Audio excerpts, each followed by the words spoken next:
ভাই আমাদের এলাকায় যে এত সুন্দর একটা খামার প্রজেক্ট আছে, এটা যদি আমি আগে জানতাম 100% আমি এখানে আরো আগেই চলে আসতাম। আপনারা সকলেই জানেন যে বাজারে আমি আবার মুরগির দোকান নিয়েছি।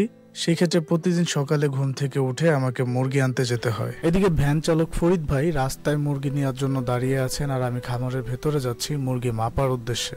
অনেকেই জিজ্ঞেস করেন, ভাই আপনার খামার কি হয়েছে, দীর্ঘদিন যাবত খামারের ভিডিও কেন দেন না? আসলে আমার খামার ঠিকই রয়েছে, কিন্তু খামারে মুরগি আসলে ওঠানো হচ্ছে। এর আগেও আপনাদেরকে কয়েকটা ভিডিওতে জানিয়ে দিয়েছি যে আসলে আমার খামারটা দীর্ঘদিন যাবত বন্ধ রয়েছে। বন্ধ থাকার জন্য অবশ্য বেশ কয়েকটা কারণ ছিল, সেগুলো আপনাদের সামনে এখন থেকে আমি আস্তে আস্তে তুলে ধরবো।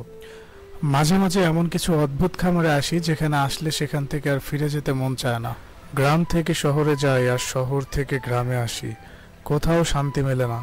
কিন্তু এই গ্রামের মধ্যে শুধুমাত্র প্রকৃতিটা আমার কাছে খুব ভালো লাগে। এই ভালো লাগা থেকেই ব্যবসা শুরু। আজ আলহামদুলিল্লাহ ব্যবসা আবার নতুন করে ঘুরে দাঁড়িয়েছে।